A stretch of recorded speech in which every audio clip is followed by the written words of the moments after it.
It's the Draft Fellows coming at you live. Kyle and Andrew breaking down the drive. Prospects to roster, we got the flow. First round picks to the ones you don't know. Talk about the combine, skills on display. Who's rising up and who's falling away. Roster building like a GM in the zone. Kyle, Fellows, Andrew Mertig, they own the phone. Hey, welcome back to the Draft Fellows podcast. I'm Andrew Mertig. That is Kyle Fellows. Together, we are the Draft Fellows.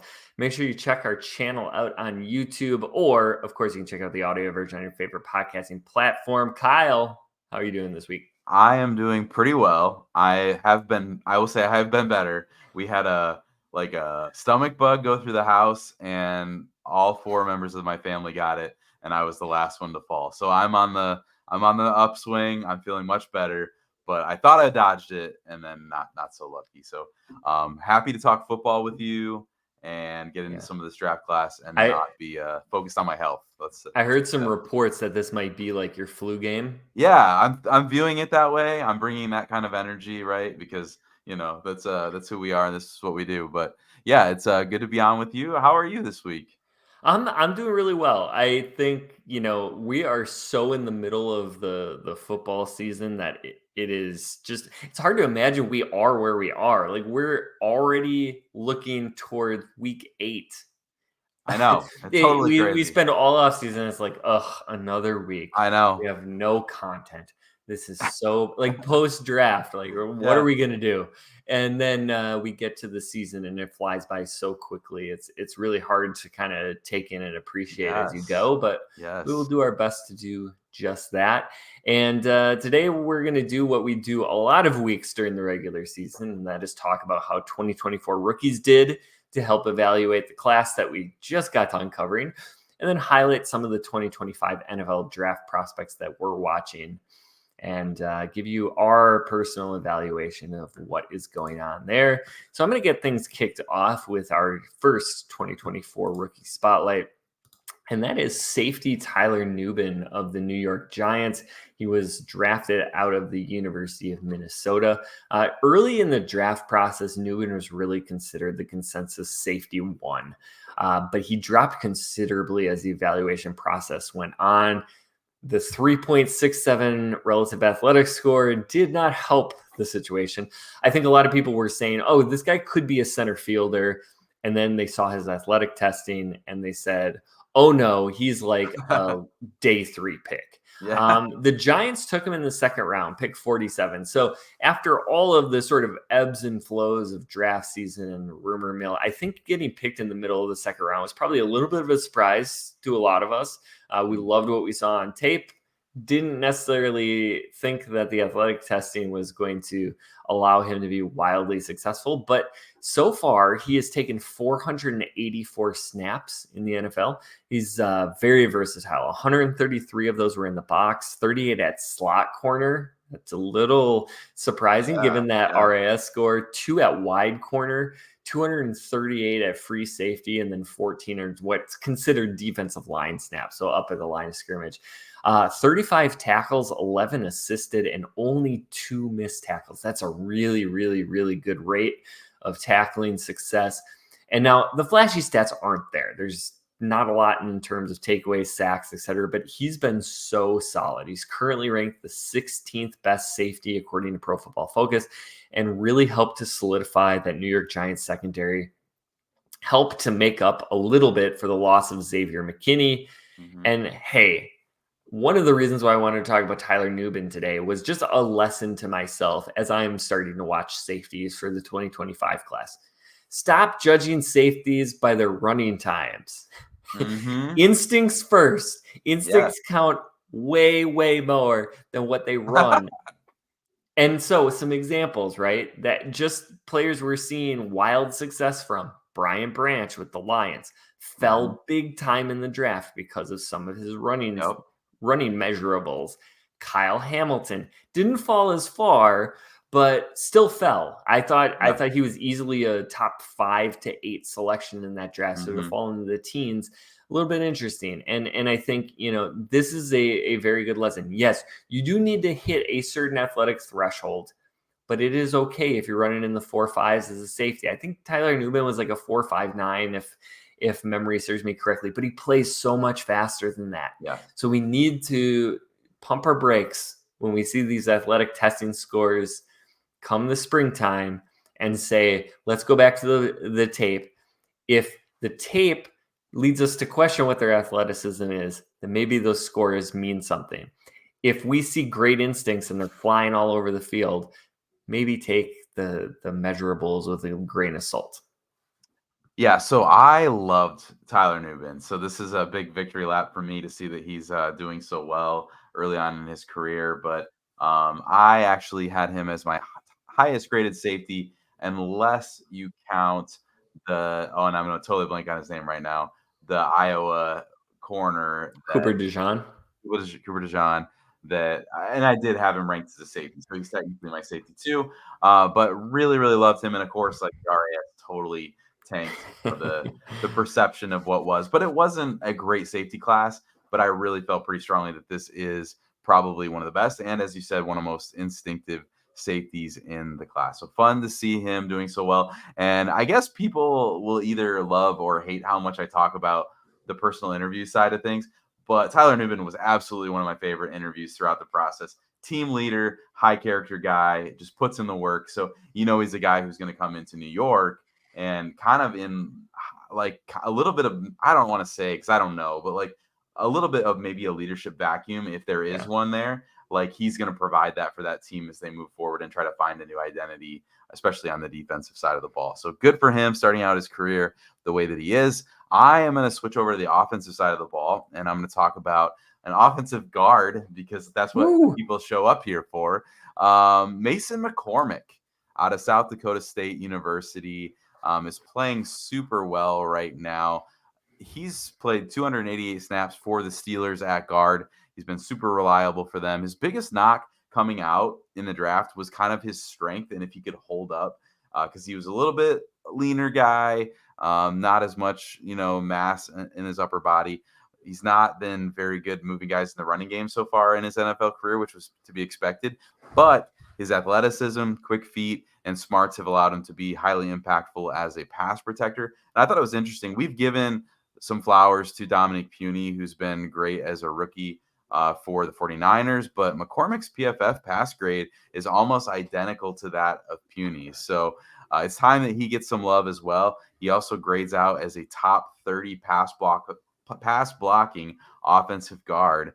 So by that standard, he's starting for every team in the NFL right now. So playing really well. Still tons of room for him to grow. And in the areas that you absolutely would have expected that he would need to grow. He still needs to get stronger. That's the place where he's going to, probably grow beyond where he is the most, is just with time and more time in the weight room. So really good early returns for McCormick, though. And I think the Steelers feel pretty good about the selection that they made there in the draft.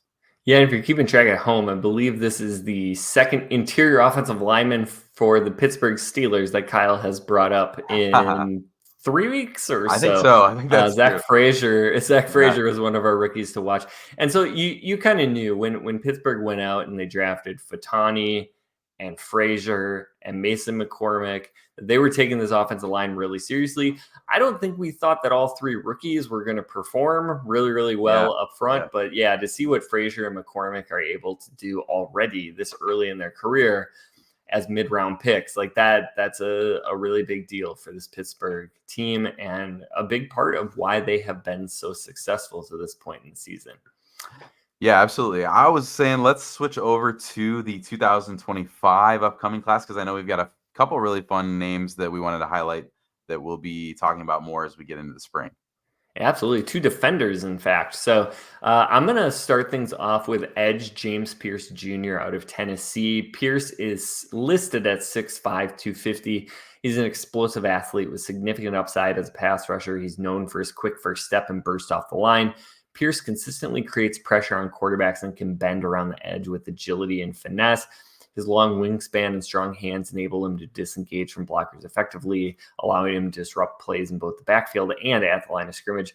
While he excels in pass rushing situations, Pierce can improve his strength and ability to set the edge against the run. as he occasionally struggles to hold his ground against more powerful offensive tackles. And then additionally, refining his overall technique and developing a more diverse array of pass rush moves will enhance his effectiveness at the next level. So when you go back to the 2023 numbers, he finished the season with 13 sacks and 28 hurries. So those are obviously very, very impressive numbers. They're going to be things that pique people's interest and put him on lists to watch for this upcoming season.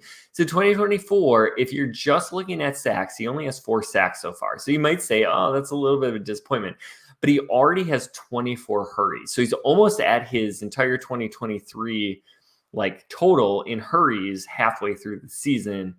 He's also now garnering a ton of attention from opponents. Not that he wasn't in 23, but that amps up even a little bit more. So it is really interesting to see these super athletic edge rushers.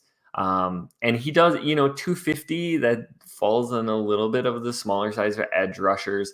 I think if you look historically, players that are about that size tend to slide in the draft a little bit. Now, his athletic tools, I think, gives him a pretty safe floor of not falling out of the first round if he chooses to declare. But, with Brian Burns, we thought maybe this is like a borderline top 10 guy, kind of slides into the teens. The name is going to escape me, but the Titans drafted an edge rusher out of Boston College years ago. Harold Landry. There we go. And Landry was a guy we had locked into the first round, ends up falling into the second. So sometimes these twitchier, smaller edges, they're very team specific because a lot of teams want that heavier edge to set the edge in the run game, and not necessarily a guy who might end up being a little bit more of a pass rush specialist early in his career.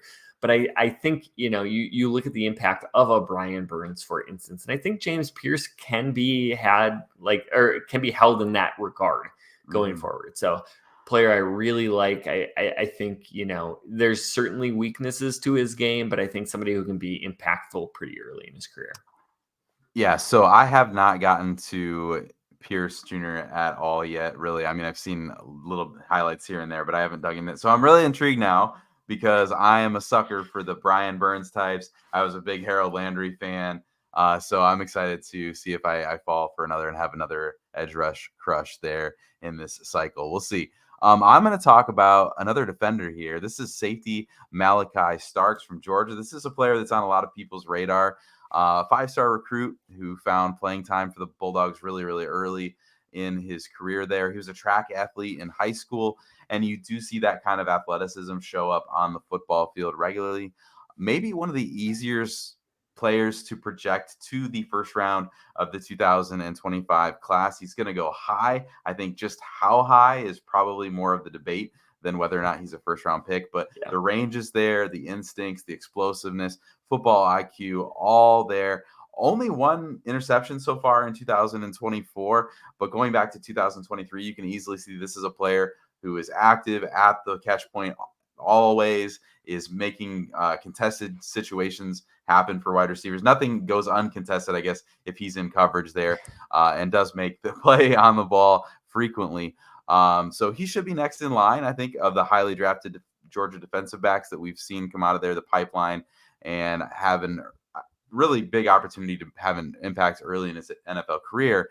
I guess for me, the biggest thing that I have throughout the rest of the college football season is the ball production. If he can flip the switch there and get a little bit more, then I think we'll see him go really, really early. If he doesn't, then I think NFL teams will say, okay, what is the value of a player in the secondary who's reliable and instinctive, but maybe doesn't come up with the big play? And we just got done talking about Tyler Nubin, who's making that kind of an impact. So we know that it is valuable, but will NFL teams overlook that kind of a track record and do that with a player like Malaki Starks? I don't know. We'll have to see, but he's going to be a fascinating player to watch throughout the process.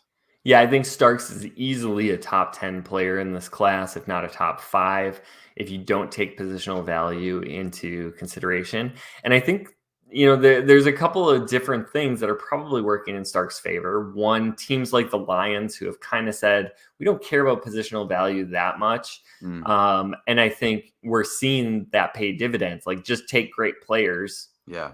And they'll make an impact at their position, and thus they will become important players. They don't, you always have to force them into a specific role.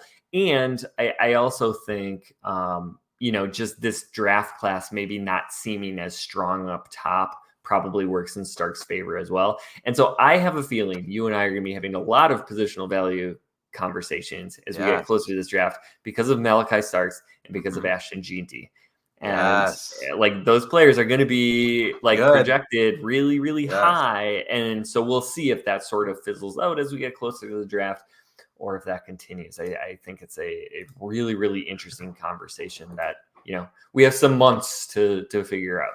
And I think that's what we love about this process, right? Like the draft, it's always kind of the same. Like we do the same thing every year, but at the same time, it's always so different. Like players obviously are different, but the makeup is different. And we're going to get a class that has a lot of those guys that are elite at their position, but maybe the position is one that gets overlooked a little bit and isn't as valued by NFL teams in recent history. And maybe we see some of those trends start to shift, as Andrew has said. So stick with us. We're going to keep talking about it. But thanks for joining us. Make sure you like and subscribe to the show. We will be previewing more and more of this 2025 class as we go through the fall. From the draft room to the gridiron, the Draft Fellows have got you covered. Until next time, stay tuned and stay in the game. Kyle got the insight, Andrew brings the heat. Breaking down the roster every single week. Catch us on the podcast, we coming through your speakers. Top picks for practice squad, we got the seekers. Team dynamics, contracts, and the trades. From the draft day excitement to the accolades. Draft Fellows on the track, we gone strong. Analyze the plays, we can't be wrong. From the 40-yard dash to the longest throw. We talking pro ball, yeah,